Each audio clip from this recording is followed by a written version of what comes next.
اے شب کے پاس بانوں، اے آسماں کے تاروں، تابندہ قوم ساری، گردوں نشیں تمہاری۔ چھیڑو سرود ایسا، جاگ اٹھیں سونے والے، رہبر ہے قافلوں کی تاب جبیں تمہاری۔ آئینے قسمتوں کے تم کو یہ جانتے ہیں، شاید سنیں صدائیں اہل زمیں تمہاری۔ رخصت ہوئی خاموشی تاروں بھری فضا سے، وسعت تھی آسماں کی معمور اس نوا سے۔ فرشتوں نے ستاروں کو مخاطب کرتے ہوئے کہا، بے شک تم رات کے محافظ ہو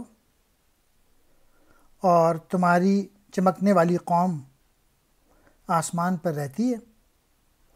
ایسا نغمہ اور ساز چھیڑو کہ جن کو سن کر سونے والے جاگ جائیں، اور دراصل راہ چلنے والے قافلوں کے لیے تمہاری روشنی رہنمائی کا کام دیتی ہے۔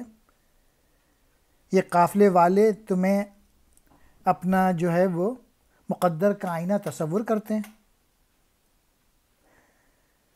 فرشتوں کی آواز سنتے ہی جو فضا تھی اس کی خاموشی ختم ہو گئی، اور یہی آواز آسمان کے پھیلاؤ میں گونجنے لگی۔